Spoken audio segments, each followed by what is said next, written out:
শিক্ষার্থীদের দাবি, প্রথম দাবি, অনতি বিলম্বে ভিপি জনাব আশরাফ হোসেন চৌধুরী পদত্যাগ করতে হবে। শ্রেণী শিক্ষক জনাব শামীম হোসেন ও সিনিয়র শিক্ষক মিস তাইবার অপসারণ করতে হবে। পরবর্তীতে উক্ত বিষয়কে কেন্দ্র করে কোন শিক্ষার্থীকে ব্যক্তিগতভাবে কোনো সমস্যার সম্মুখীন কিংবা হেনস্থা করা যাবে না। আজমানের আকস্মিক মৃত্যুতে শিক্ষার্থীরা মানসিকভাবে বিপর্যস্ত হওয়ার কারণে পড়াশোনার ব্যাপক ক্ষতিসাধন হওয়ায় আসন্ন টেস্ট পরীক্ষায় মারাত্মক প্রভাব পড়বে। বিধায় এইচএসসি বোর্ড পরীক্ষায় অংশগ্রহণের ক্ষেত্রে আমরা শিক্ষার্থীদের জন্য কোনো প্রতিবন্ধকতার মুখোমুখি করা না হয়। কলেজের নোটিশ বোর্ডে টানানো আজমানের ব্যাপারে সংবাদ বিবৃতি সরাতে হবে।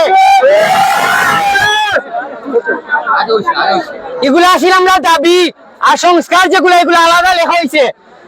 ভবিষ্যতে কোনো অভিভাবকের সাথে যেন অসদাচরণ করা না হয়। আগামীতে কলেজ কর্তৃপক্ষের ব্যবহার এবং নীতি যেন শিক্ষার্থী বান্ধব হয়।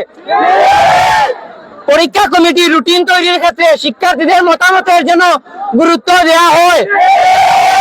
রুটিনের ক্ষেত্রে 13 কার্যদিবসের সিদ্ধান্তে পরিবর্তন এনে অন্তত 26 কার্যদিবস করতে হবে। শিক্ষার্থীরা কোনো অভিযোগ দেওয়ার কারণে প্রায়শই শিক্ষকরা ব্যক্তিগত আক্রোশের প্রতিফলন ঘটান একাডেমিক কার্যক্রমে, যা বন্ধ করতে হবে। ক্লাস ক্যাপ্টেন কিংবা প্রতিনিধি নির্ধারণের ক্ষেত্রে নির্বাচনী পদ্ধতি অবলম্বন করতে হবে।